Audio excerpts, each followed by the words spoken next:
Call centre में नहीं कहूँगी, ये लोग डकैत हैं। दुनिया को दिखाने के लिए आप अल्लाह अल्लाह कर रहे हैं, आप दुनिया को दिखाने के लिए हज कर रहे हैं, उम्रा कर रहे हैं, लेकिन आपके परिवार में, आपके समाज में, आपके पड़ोस में, आपके मोहल्ले में ऐसे लोग हैं जो लोगों को स्कैम करके डकैती कर रहे हैं। आपके पास ज़मीर नहीं है, आप अच्छे इंसान नहीं हैं, आप लोगों के आंसुओं के ऊपर आपने पैसा बनाया है।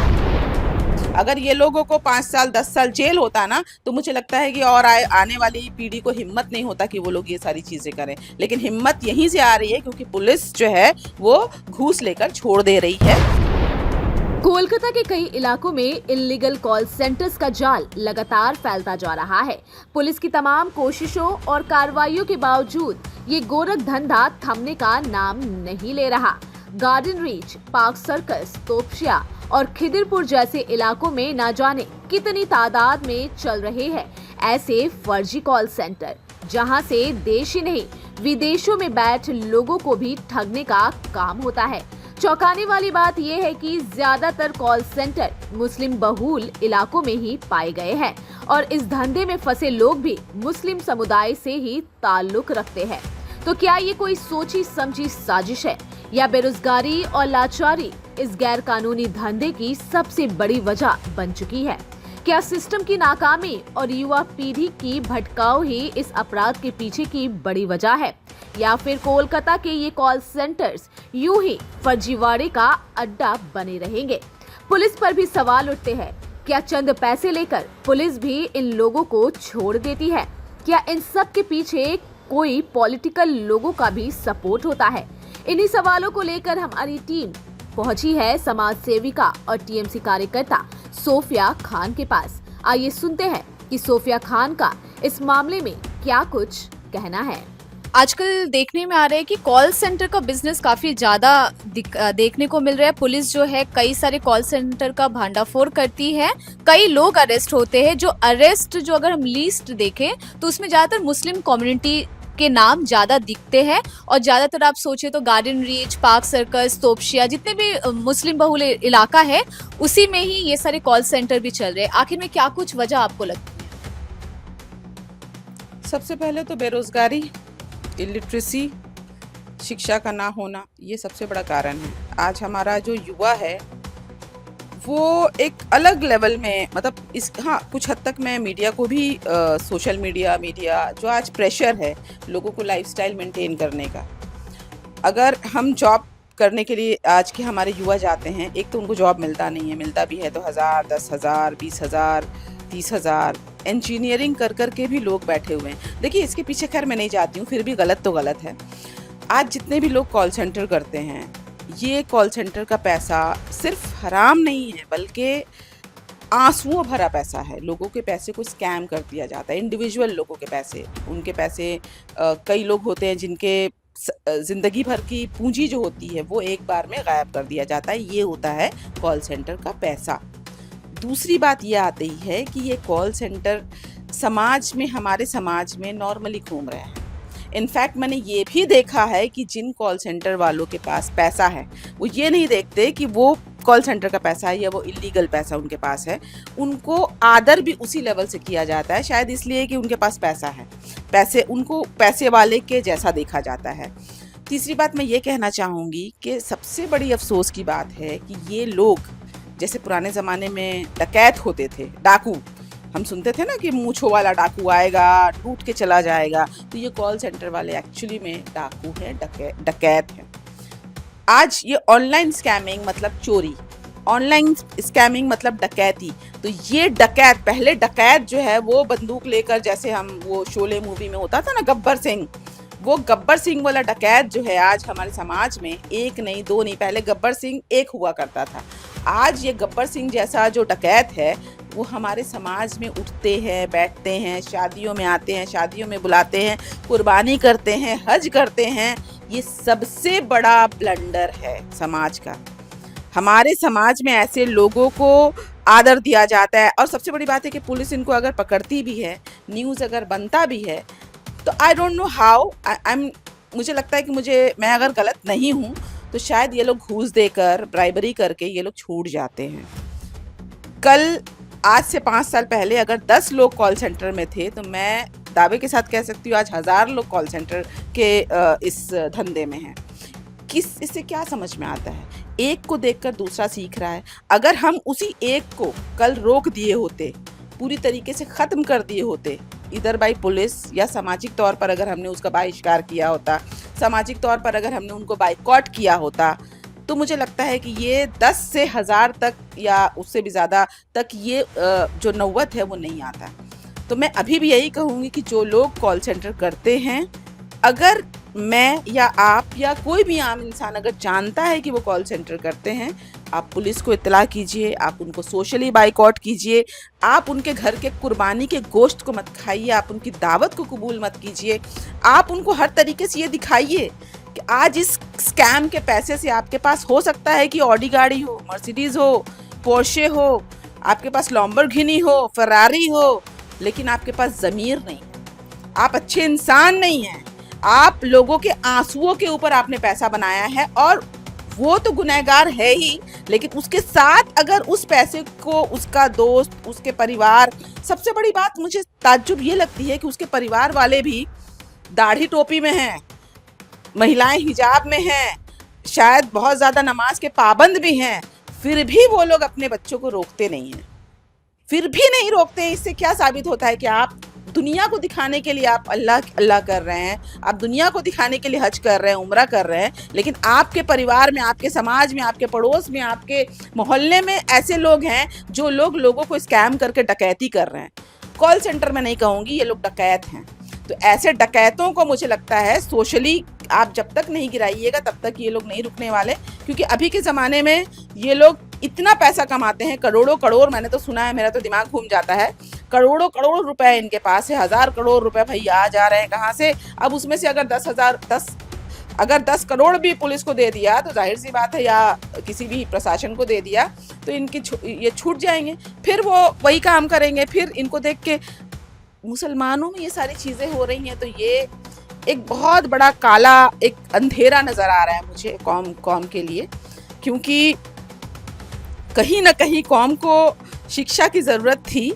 शिक्षा सिर्फ ये नहीं है कि हम किताबी या स्कूली शिक्षा तो शायद मुझे लगता है आजकल हर किसी को मिल जाता है।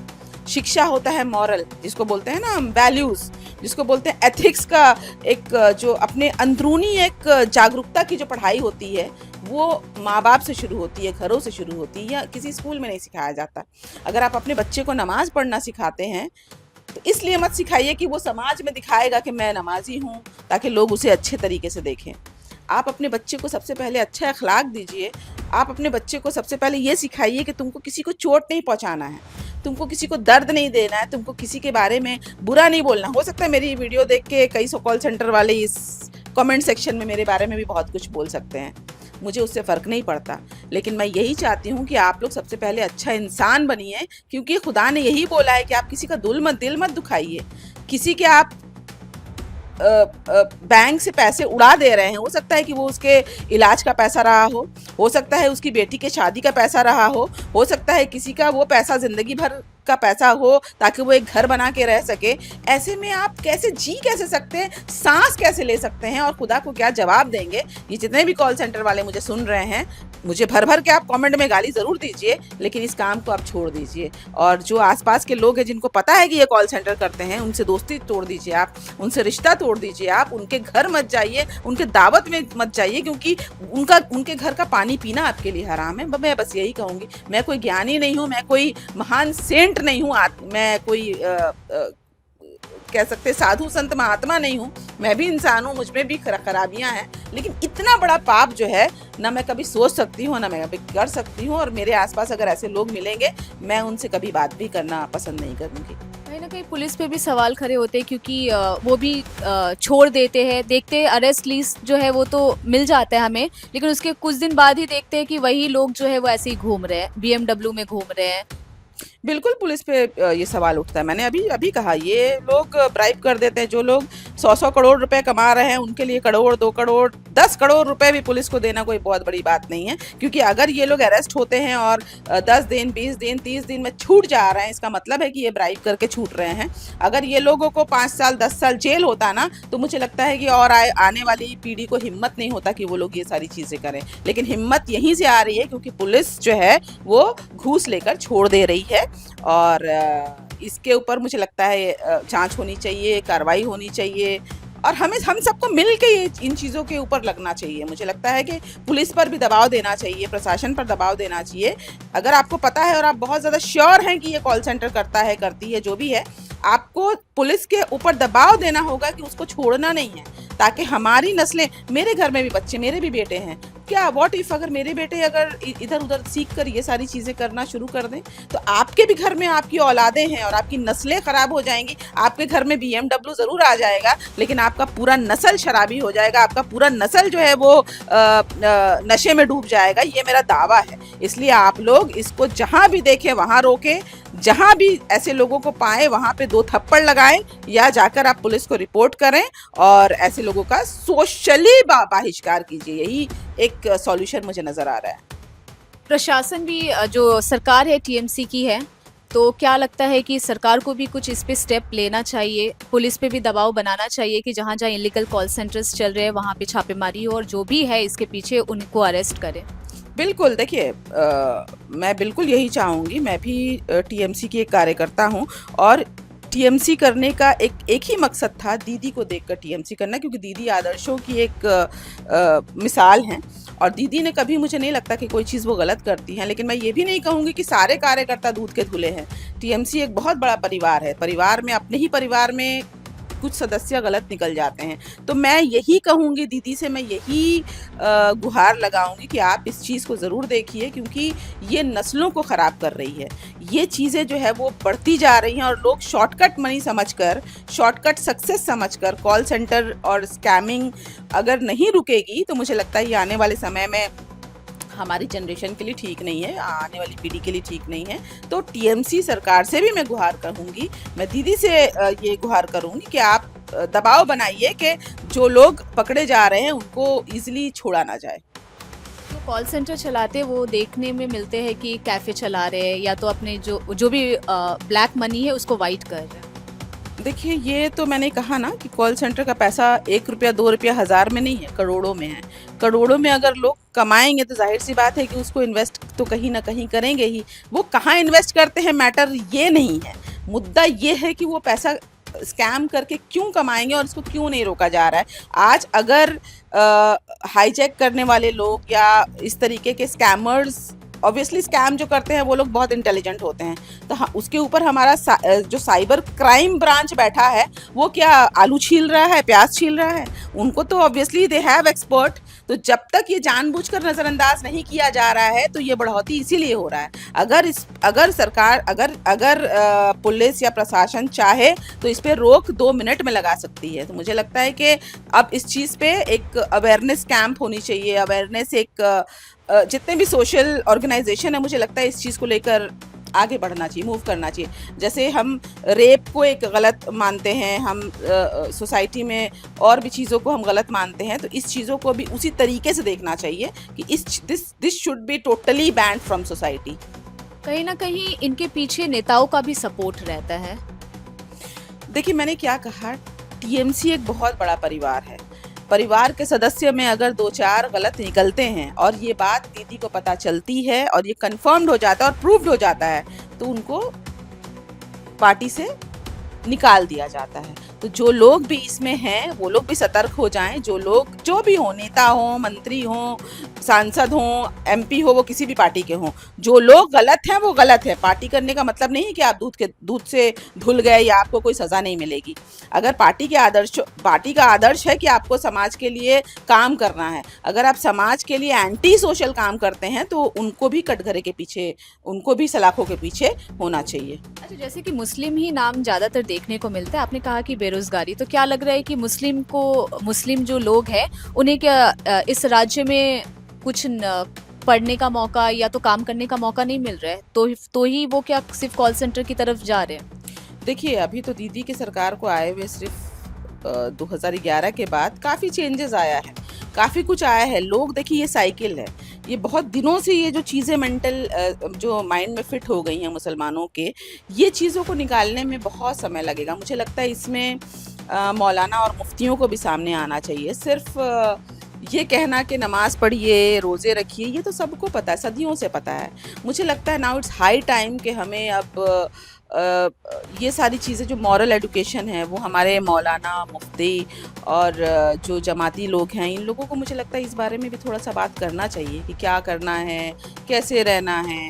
अफ़सोस की बात है कि जितना ज़्यादा अच्छा बनने के लिए मुझे इस्लाम में, हदीस में बताया गया है, उतना ही उल्टा जो है वो उनके फॉलोअर्स हो रहे हैं। आप देखिए ना, जितने भी, मैं देखिए बहुत ज़्यादा धर्म के ऊपर नहीं बोलना चाहती, लेकिन फिर भी जितना मैंने समझा है, ये मैं यही जानती हूँ कि आप सबसे पहले अच्छे इंसान बनिए, automatically everything will be sorted. आप अगर अच्छे इंसान हैं ना, तो ऑब्वियसली आप किसी को तकलीफ नहीं देंगे, किसी भी इंसान के साथ आप गलत नहीं करेंगे।